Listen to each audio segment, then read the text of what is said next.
आज मैं बात करूँगा गेट का एक सिलेबस का। जैसे गेट डिफरेंट डिफरेंट ब्रांच में होता है, सिविल में, मैकेनिकल, इलेक्ट्रिकल। वैसे एक ब्रांच होता है इसमें इंजीनियरिंग साइंस।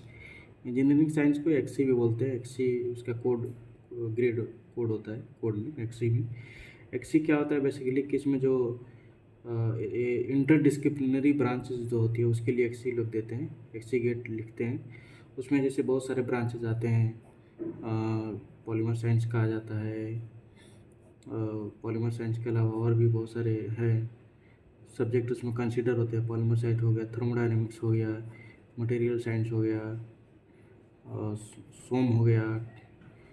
ऐसे हीट एंड मास ट्रांसफ़र जिसमें आपको सिलेक्ट करना रहता है, वो चीज़ आप सिलेक्ट करते हैं। तो टोटल जो इसमें इंजीनियरिंग साइंस में इसमें भी 100 मार्क्स का होता है एग्ज़ाम। 100 मार्क्स में जो बाइफरकेट किया जाता है, इसमें 70 मार्क्स का आपका जो कोर्स सब्जेक्ट होता है उसके उससे रिलेटेड होता है। बाकी 30 मार्क्स में बाइफरकेटेड होता है। 15 मार्क्स का मैथमेटिक्स होता है, मैथमेटिक्स, और 15 मार्क्स का आपका क्वांट होता है, क्वांटिटेटिव एप्टीट्यूड होता है। तो जो 70 मार्क्स का आपका जो टेक्निकल होता है, जो कोर वाइज कोर सब्जेक्ट, उसमें भी 35 मार्क्स बाइफरकेटेड होता है। 35 मार्क्स में भी आपको एक एक्चुअली जो इंजीनियरिंग साइंस में आपको कोई 2 सब्जेक्ट सेलेक्ट करना रहता है अपने टेक्निकल में। तो इसमें बहुत सारे एग्जांपल्स में आते हैं, जैसे पॉलीमर साइंस। अगर आप पॉलीमर वगैरह से हैं तो पॉलीमर साइंस सेलेक्ट कर सकते हैं।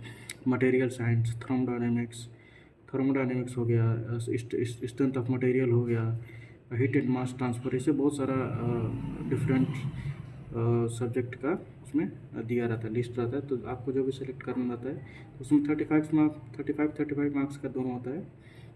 बाकी जो, अगर मैं एक एग्जांपल लेता हूँ, सपोज कीजिए अगर आपको पॉलीमर साइंस में लिखना है, तो पॉलीमर साइंस में आपका जो 35 मार्क्स का क्वेश्चन आता है, उसमें जो आपका सिलेबस दिया जाता है पॉलीमर साइंस के लिए, बेसिकली जो भी आप पढ़ते हैं अपने बैचलर में, बीटेक में, वही रहता है। जो लास्ट, अगर आप लास्ट 10 ईयर्स का गेट का जो क्वेश्चन पेपर है उसको आप वेरी सीरियसली अगर आप उसको सॉल्व करते हैं, तो मोस्ट प्रोबेबली 60 टू 70% आपका मैटर जो है, मैटर इससे मैच कर जाता है लगभग, अगर आप इसको प्रीवियस ईयर्स का क्वेश्चन को कंसिडर करते हैं।